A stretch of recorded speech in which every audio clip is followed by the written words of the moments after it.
Loads of FPL managers are buying Man United players. Why? We're going to discuss that. We're going to do a quiz, look at Matisse's and Nick's team as well. First up, Nick. Why are we buying Man United players? Oh, you tell me. I'm as low as I can get as a United fan, to be completely honest with you. The thing is, right, I still wouldn't put it past a Man United asset such as a Cunha, such as an Mbeumo, such as Bruno to go and get some points against Burnley. But my thought process is, A, we looked horrible. We can't create any chances. But also, B, beyond that Burnley fixture, unless you're planning on wildcarding or unless it's a free hit week for you, I wouldn't really go there with Man United assets. And that's coming from a Man United fan myself. I just think the games afterwards, you got City, you got Chelsea. There's no real reason to go there. If you're doing a free hit 1 week, Burnley against Burnley, fairs. After that, though, it stinks. I wouldn't go there. Yeah, Matisse, Man United, for you, like, it's a classic case. We say it all the time in FPL, form versus fixture. Yeah. The fixture's the best, right? Burnley at home is the best matchup in the Premier League this weekend. Man United have the fixture, but the form, man, you can't, can you? Or, I mean, I was planning on buying Cunha. I don't know if I am now. When you go out of the cup to Grimsby, there has to be some sort of reflection going on here. Not just from the club, not just from the players, but from us as FPL players. And I would have gone for Man United. I would have stacked up on Man United attackers going into this game if I had gone judging off the Arsenal performance. Yeah. But then the subsequent performances after that, I'm like, I don't know. So I've got Mbeumo by default because I had him at the start of the season. Yeah. And I'm not trying to spend points on transfers right now. I'm just sticking to my one per week. And obviously we've got the international break where you can make a few as well. But I'm not loading up on Cunha and Bruno with this team, the way they're playing. But you own Mbeumo. Would you consider, at the start of the week, were you considering captaining him? And are you considering captaining him now after that Grimsby game? Because I saw Man United attacker, whether it's Bruno and Mbeumo Cunha, as a legit captaincy option this week. Salah's got Arsenal. Haaland goes to Brighton and not many own him. Chelsea Fulham is a tough fixture if you're looking at João Pedro. United attacker as captain?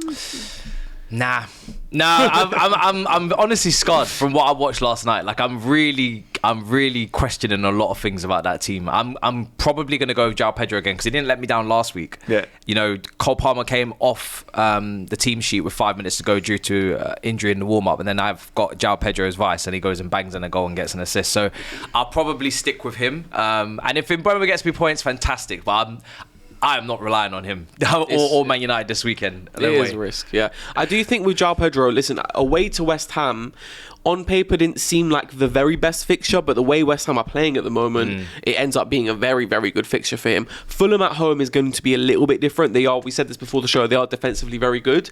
And actually, Chelsea in that first game against Palace did look very stale. But having said that, I'm leaning towards João Pedro now as well. Also because it looks like at the moment he's a 90-minute man. Because Palmer's not there, so João Pedro will either start up top, drop into the 10, or vice versa.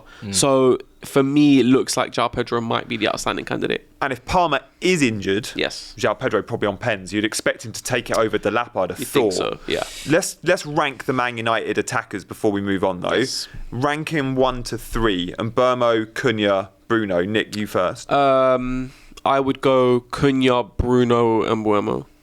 Matisse? I'd go Cunha and Mbeumo, Bruno at the bottom. I think Bruno playing that pivot. Thing is, you were saying it before we started, he can get points elsewhere, but I just think Bruno's just not as good a player that deep anyway. He's just not suited to him. It's not his best position. Last season in FPL, he smashed it in terms of points because he's playing like in the twin tens, and he was obviously on the end of a lot of things. So I'm not sure about him in that position right now. To be fair, he's more expensive than the other two. Yeah. $1 million more. Yeah. I do hear the Mbeumo because Mbeumo will be on the right side of corners. He does get a lot of crosses in, so he is an outlet for points as well. Yeah, for sure. Something tells me, Nick, Cunha is due a goal and a brace. Like he's the one that's actually caught the eye, but again, like didn't look great against Grimsby. And we have to remember that opposition. How are they not beating that opposition? We saw Sesko play as the number 9. Yes. I don't think Sesko's going to start after that performance, which means Cunha should play the number 9 versus Burnley. And in the number 9 in the first 2 game weeks, Cunha looked all right. I still think there's a glimmer of hope to buy Cunha and even captain him. And I know that sounds crazy, but because of the fixture, I don't hate it. Yeah, I mean, with Sesko, I think, listen, if that Grimsby game yesterday hadn't happened and we were just going based on Fulham, I would have looked at that Burnley game and I would have thought, Man United are expected to have most of the possession. You would think having a big man in the box in that scenario who can just get on the end of chances, get on the end of crosses, might actually be the way forward. But based off that performance, yeah. But the thing is, for me, Cunha is a good asset to have for this particular game, whether he plays in the 10 or the 9. I think he'll get involved either way, because even when he plays in the 9, he drops in, picks up the ball, drags us forward, has a shot from distance. So I think Cunha's a good asset in this particular game either way, whether Sesko plays or not. Okay, guys, drop your comments below. I'm guessing there's a lot of people shouting at their screens going, is he really an FPL expert recommending a Man United attacker? So, I'm not recommending him, that's the worst part. If you don't have him, don't go after him, because like I said, the fixtures afterwards, you don't want him. Yeah, hit the like and subscribe as well, guys. We appreciate you doing that. But look, we want you to play at home as well in these shows. We want to make it interactive. I think it's time we do a little bit of a quiz. Matisse versus Nick. Maybe this is a theme moving forward. So I've got like 5 questions for you. We'll score as we go. So question number 1. We'll go to you first, Matisse. Who are the most transferred in players so far this game week? There's only a point up for grabs. You just got to name one of the 2 most transferred in. There's 2 that are clear and away. Everyone is buying. Can you guess one of those 2 names? Eze will be one. I know one. Eze. I'm going to go Semenyo. Okay, you've got another guess. Eze, and you can give me one other. Let's go João Pedro. Yeah, you smashed Yeah. it. Semenyo and João Pedro, so you both get a point. Eze, people aren't hot on yet. Okay. But João Pedro and Semenyo, everyone's going after. Yeah, Bournemouth have got good fixtures coming up. Yeah. And Semenyo takes so many shots. Mate, he's greedy. He does, He does take so many greedy. shots. We love greedy in FPL. Yes. He missed 2 big chances in game He week 2, did. and then he obviously scored 2 goals in game week 1. I like Semenyo pick and João Pedro. Agreed. Mate, you captain João. I love Yeah, the yeah, fact yeah. you got the vice captain. But someone Captain Timber.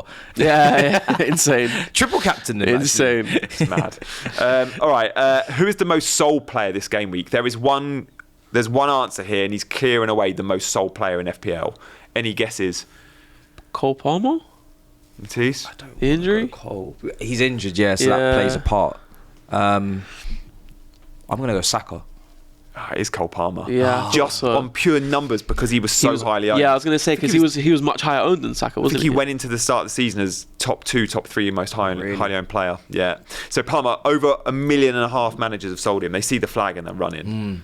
Are you thinking about selling him? Oh man, I don't think he'll play. But Yeah.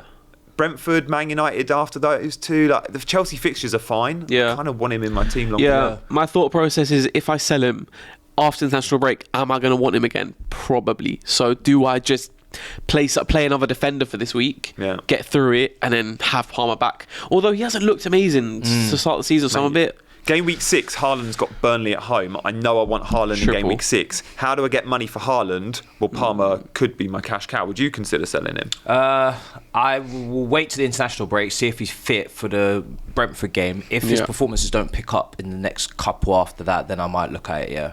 I'm gonna be patient because I do think he's due a big comeback.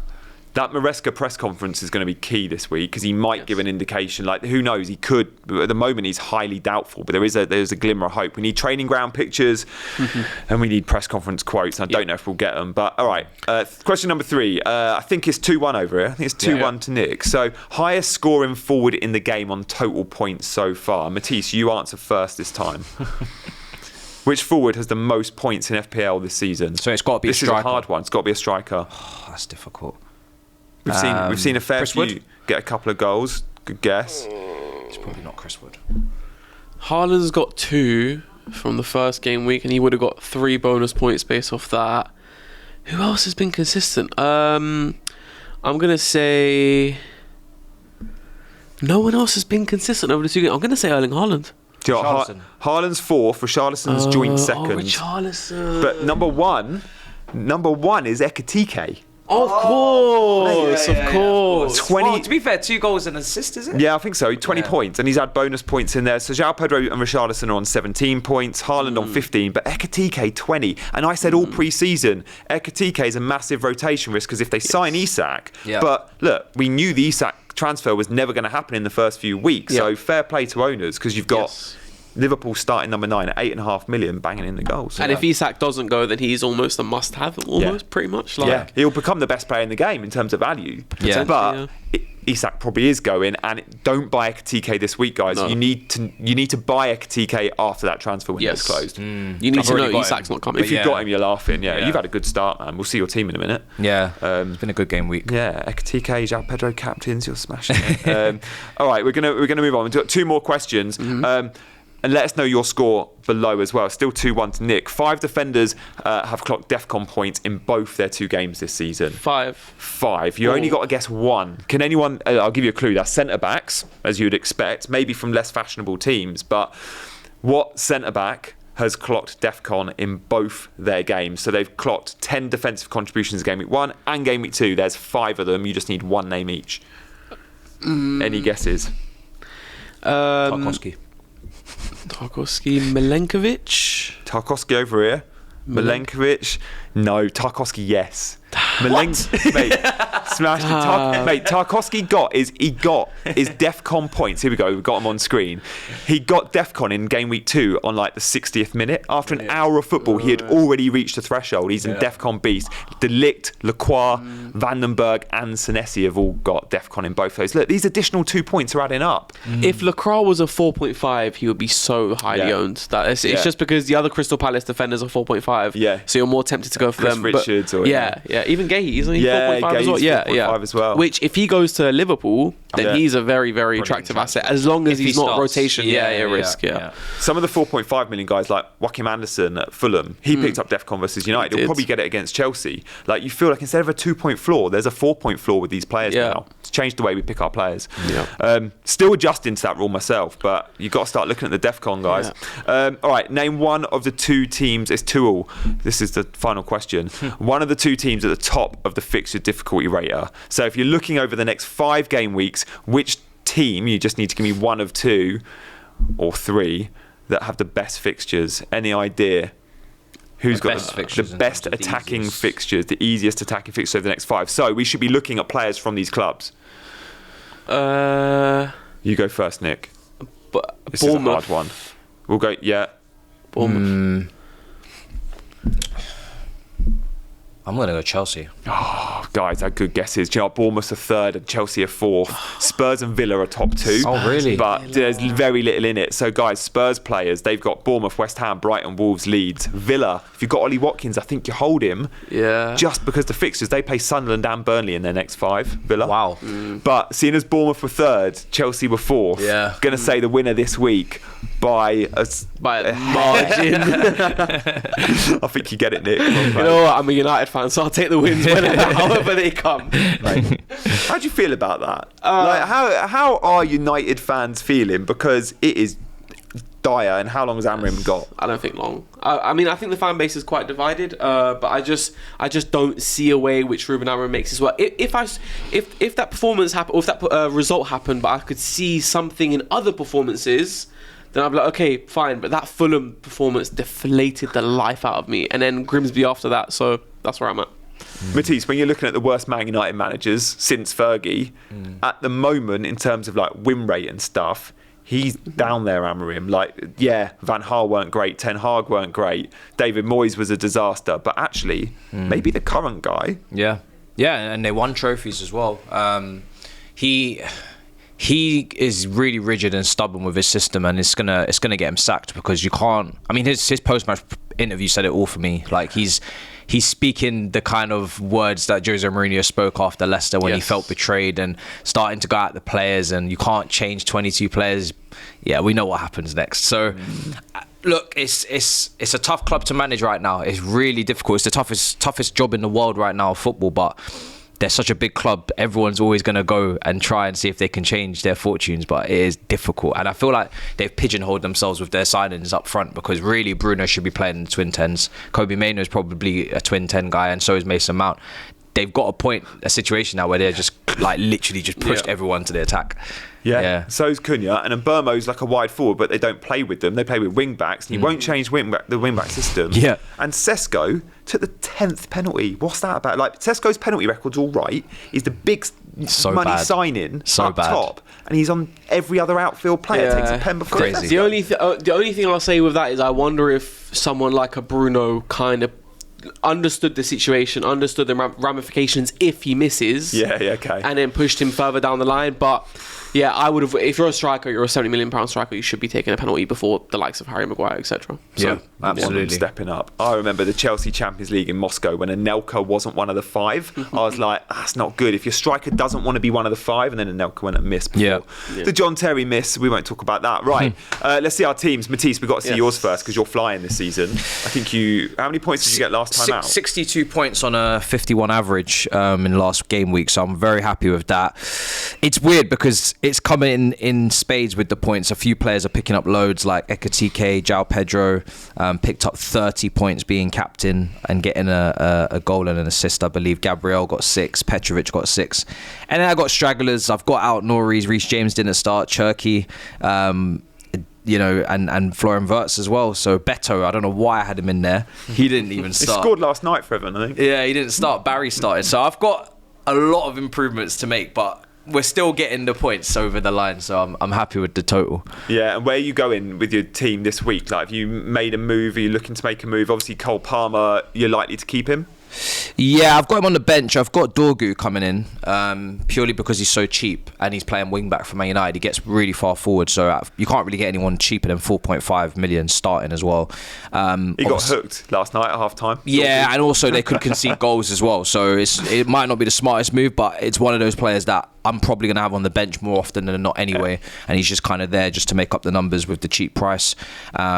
Once Palmer gets back fit, out Nori on the bench because he's not fit as well. I'm looking at the international break, but I've got João Pedro and Ekitike, who I both think can score this game week. And Mbeumo surely's got to have a good performance against Burnley. Cherky surely needs a good performance against Brighton. So I hope I have enough there to play with. And Eze was actually already in there because I had him at Palace, so I was just praying on a transfer, which I got. He's going to be good, isn't he? He's going to be good at Arsenal. I think so, yeah. Think we're going to get good points there. Yeah. So João Pedro captain set. Yeah, definitely set with that. Can't trust a lot of the other guys at the moment. Wirtz as well. Yeah. Okay, nice stuff, mate. 60. I got 62, and I was on bench boost, so fair play. Oh wow, yeah. Nick, where are you at with your team? It's not looking as good. So I'm on 49 points for the week.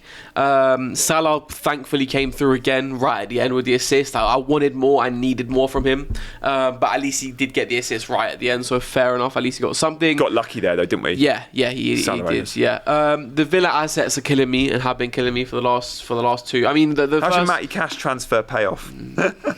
still hurting. I'm still hurting because I thought about making transfers this week and then I could have used an extra transfer and I used it on Constanta Cash, so that was a disaster. But like I said, the Villa assets are killing me. But like you said earlier, they got good fixtures coming, so I'm gonna just stick it out and hope for the best. Palmer's the one I don't really know what to do with because I am tempted by Semenyo, I am tempted by Kudos, but equally, because I'm thinking about Haaland as well, right? Yeah. So if I do want a Haaland, then realistically, I would need Palmer to come down to like a 5 million midfielder, get Watkins out for a Haaland later. Yeah. So if I do get rid of Palmer now for a Semenyo or for a Kudos, what do I do then later when I want to bring in Haaland? That's the issue that I've got. So there's a lot. I mean, the one thing I did do well was playing Dubravka instead of Sanchez. Mate, that's inspired. Yeah, that was good. But then I left Esteve on the bench. So, yeah. So and then Nottingham Forest, Aina not really doing much for me. Dubravka on the bench this week though. You can't play Dubravka versus Man United, or should we be playing Matisse? Should we be playing double Burnley versus United? No, not really. It's a bit of a gamble. I definitely see goals going in against them. I don't give them much hope. Even though I don't trust Man United, I don't trust, obviously, Burnley going there either. So it's one of those really messy fixtures where it's probably going to end like 1-0 to United. If they get a corner, it's like a 50% chance of scoring to them. Triple captain Esteve. Yeah, do you know what I mean? It's true. So for my next week then, the captaincy is currently on Bruno Fernandes, but I don't think it will stay on Bruno Fernandes. I do think it'll be João Pedro, but equally, I don't love any of my captaincy options, if I'm being completely honest with you. It's a bit of a difficult week anyway for everyone. It's a tough week for captaincy. Really Yeah, tough it week. is. And I don't think you can go Salah. It's just because he hasn't started the best and you've got Arsenal's defence. So Yeah. I'm not going to go there. Some people might still go there, but I'm not. You know who else I'm actually the tiniest bit tempted by, and it's such a rogue one? I'm a little bit tempted by Pedro Porro for some reason. There's a slim chance they get clean sheet, and there's a slim chance where Pedro Porro could provide something. I'm probably not going to do it, but it was one that I thought about for a split second. Mate, you can't captain defenders in No. this game. Well, you just can't. Like, The years of the Cancelos and Trents. Yeah. there was Yeah. a few times where it came off. Marcus but Alonso was, to be Marcus fair, Alonso was a shout in the back day. then, yeah. Yeah, Okay. Now, I like that. You look well set. Look, interesting that no one here is going Salah. I'm not. And that Salah versus Arsenal game, I think we all just expect Arteta to go and park the bus, and it's a low-scoring game, right? Yeah, agreed. I've currently got the armband on Palmer. Let's say he's fit, but if he's not, João Pedro gets it. Or I make a transfer and I sell Palmer to Cunha and captain him. And I know that sounds mad. Don't wild. do it. Don't Is do that completely wild? Yeah, it Something is. you regret very quickly. I don't want him in my team long term either. exactly. It'd just be with game week 3 in mind. I'm You like, potentially have to be using 2 transfers for To get him out. for the swap, Yeah. because you want to swap it back over quite quickly. But the funny thing is like, and I sound hilarious saying this, right? We just lost against Grimsby, but we actually do better against the bigger sides. And so that you look at those Man City, Chelsea fixtures, you think, oh, like stay away from Man United assets because they'll, it's hard they'll to- score goals versus City. Yeah, they could do. So, but still, having said that, still stay away. If you've got them, keep them for the week. If you don't, probably don't bring them in. Yeah. I'll be honest. That's where I'm at. Yeah. I Okay, agree. I like that. Well, look, Matisse, you're top of our mini league between the 3 of us, so congratulations for that. Nick, congratulations for winning the quiz. And you guys, thank you for watching. Do drop a comment, hit those buttons on the way out, and we'll see you next time.